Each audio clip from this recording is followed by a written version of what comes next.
En el mensaje del Sínodo de los Obispos acerca de la palabra de Dios, nos dejaron 4 puntos cardinales, 4 puntos importantes acerca de la palabra.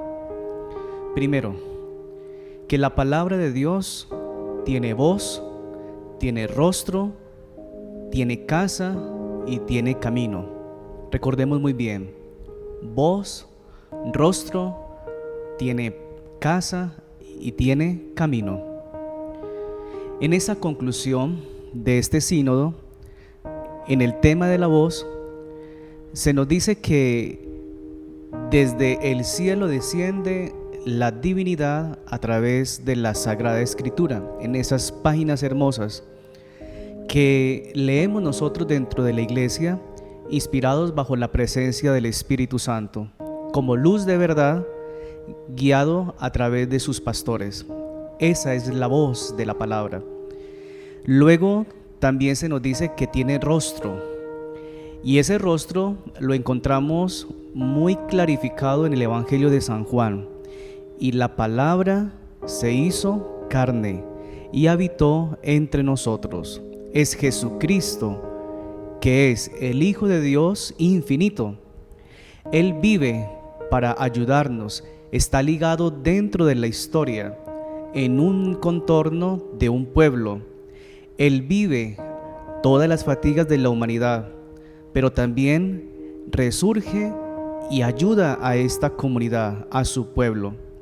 Él es quien hace que sea perfecto nuestro encuentro con la palabra de Dios, una palabra de Dios que tiene voz, que tiene rostro, que es Jesucristo, y que también tiene casa.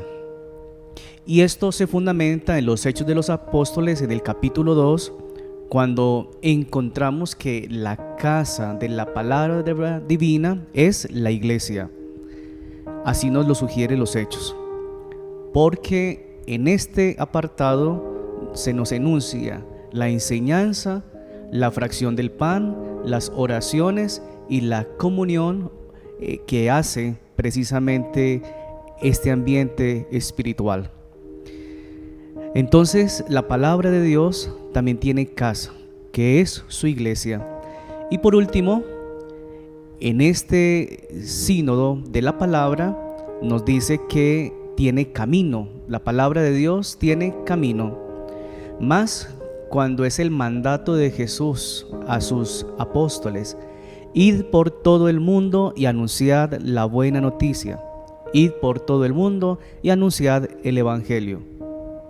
La palabra de Dios debe correr por los caminos del mundo, que hoy son también los de la comunicación, como es a través de estos medios informáticos, como es a través de la televisión, la radio, la escritura, y la que nosotros por tradición, aún por testimonio, transmitimos a aquellos semejantes, a aquellos amigos, a aquellos lugares donde permanecemos. En este primer momento tengamos muy presente que la palabra de Dios tiene voz, tiene rostro, tiene casa y tiene camino. Soy el Padre Eduardo y les invito para que juntos naveguemos por el Evangelio de San Mateo, capítulo 7, versículos del 21 y siguiente. Nos dice: el que escucha estas palabras mías y las pone en práctica, se parece a aquel hombre prudente que edificó su casa sobre roca. Cayó la lluvia, se salieron los ríos, soplaron los vientos y descargaron contra la casa, pero no se hundió, porque estaba cimentada sobre roca. El que escucha estas palabras mías y las pone en práctica, se parece a aquel hombre necio que edificó su casa sobre arena. Cayó la lluvia, se salieron los ríos, soplaron los vientos y rompieron contra la casa, y se hundió totalmente. Palabra del Señor. Gloria a ti, Señor Jesús. Durante esta semana hemos venido meditando sobre el Sermón de la Montaña y diríamos estamos casi que finalizando este sermón. Y es donde el Señor Jesús, a través de esta parábola de las dos casas, una construida sobre roca y otra construida sobre arena, Invita a sus discípulos a escuchar sus palabras y en especial a hacer su voluntad, esto es, ponerla por obra en práctica. Pensemos por un instante qué será una vida edificada sobre arena. Pensemos por un instante en eso. Esto me lleva a pensar en una casa sin proyecto de vida. Sin proyecto de vida. O sea, sin presupuesto, sin planos, sin cimientos. En el Evangelio de San Lucas, en el capítulo 14, versículos del 28 en adelante, lo clarifica con estas palabras. Si alguno de ustedes quiere construir una torre, ¿acaso no se sienta primero a calcular los gastos para ver si tiene con qué terminarla? De otra manera, si pone los cimientos y después no puede terminarla, todos los que la vean comenzarán a burlarse de él diciendo: este hombre empezó a construir, pero no pudo terminar. Una segunda idea. Decíamos ayer en la solemnidad del nacimiento de San Juan el Bautista, apoyados por la Dei Verbum 2. Dios, invisible, movido por el amor, habla a los hombres como amigos. Trata con ellos para invitarlos y recibirlos en su compañía.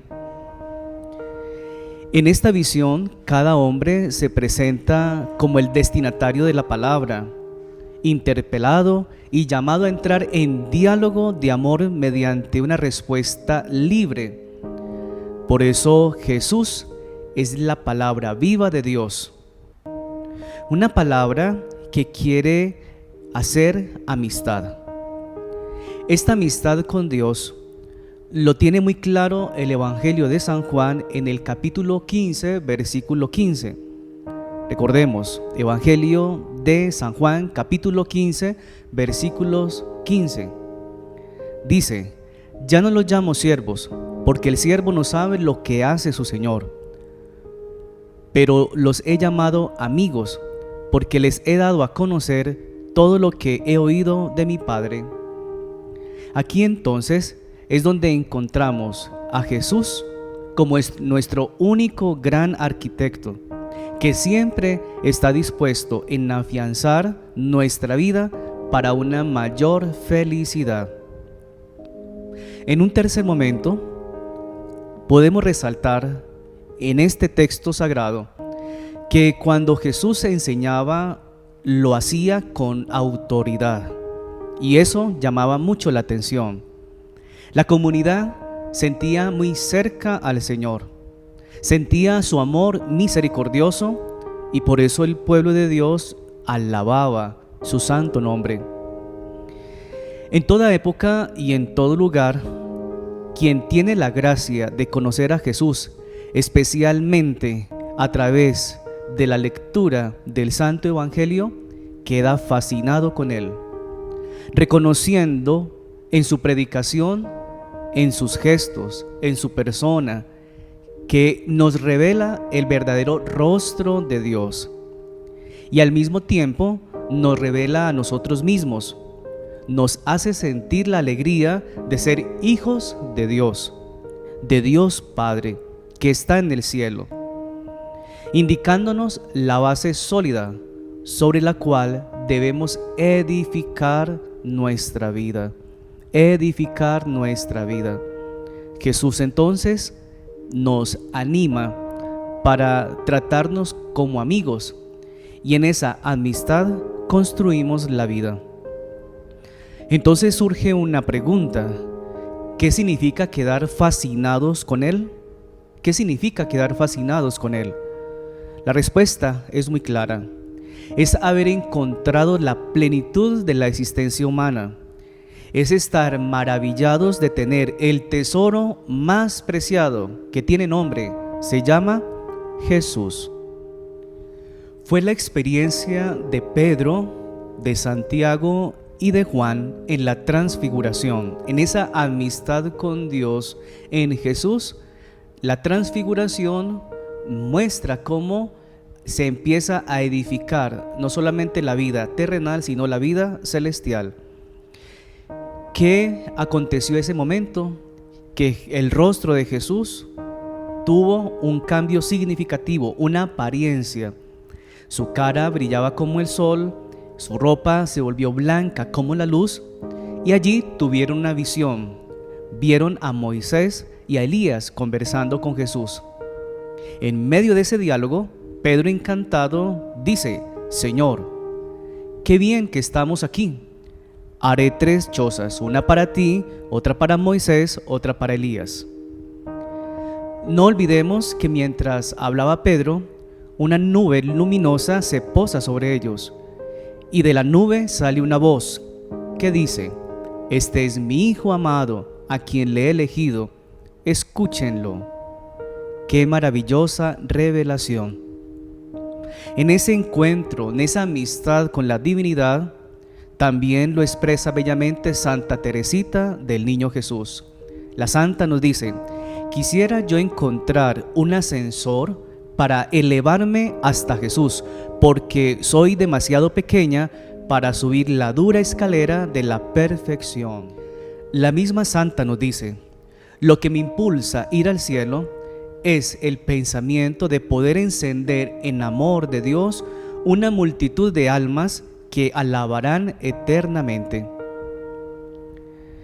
En este camino, en un cuarto momento, pudiéramos pensar, pero a menudo el hombre no construye su obrar, su existencia sobre esta identidad, o sea, sobre la roca que es Cristo, y prefiere más bien las ideologías, el poder, el éxito, el dinero, pensando encontrar en ellos estabilidad y la respuesta a la demanda de la felicidad y de la plenitud que lleva a su alma. Grave error. Diríamos que esto es construir una casa, una vida, de una manera superficial. Por un instante, pensemos: ¿qué nos falta para fortalecer nuestra vida? ¿Qué debemos derrumbar para encontrar nuevos espacios para Dios? ¿Será que nuestras vidas hasta aquí no han sido bien planeadas y se nota más bien unas vidas improvisadas? Entonces, en un quinto momento, pudiéramos nosotros preguntarnos sobre qué queremos construir nuestra vida. ¿Quién puede responder verdaderamente a la inquietud de nuestro corazón? La respuesta es clara: Cristo es la roca de nuestra vida.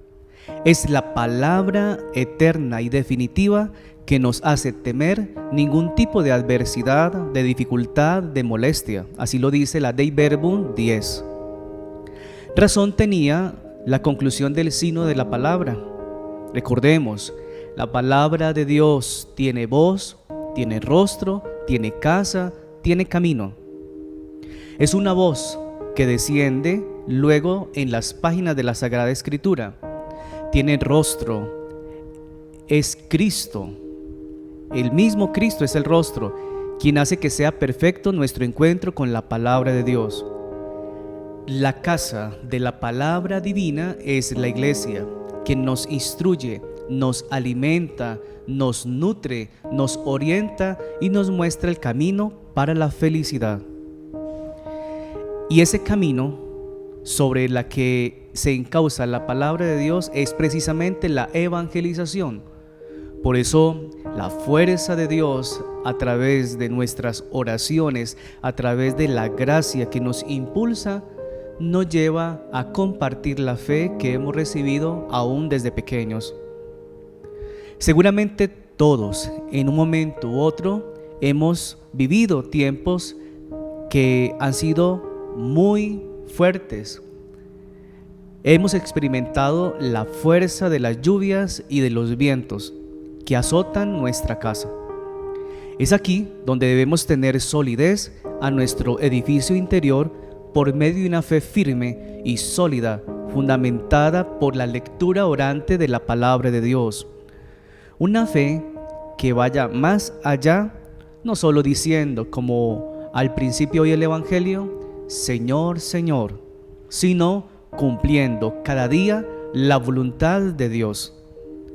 Que como enseñanza para este Evangelio, en primer lugar, descubramos que a través de la palabra de Dios el Señor nos habla. En segundo, que meditando día a día la palabra de Dios nos alimenta, nos fortalece y nos muestra el bello rostro de Cristo.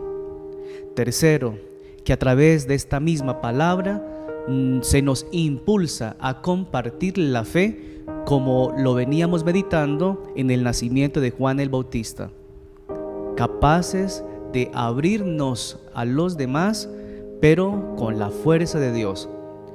Que ustedes y yo tengamos la capacidad, las convicciones de compartir la buena noticia a aquellos que lo necesitan. Señor, ¿a quién iremos? Solo tú tienes palabras de vida eterna. Y la bendición de Dios Todopoderoso, Padre, Hijo y Espíritu Santo descienda sobre ustedes, permanezca para siempre.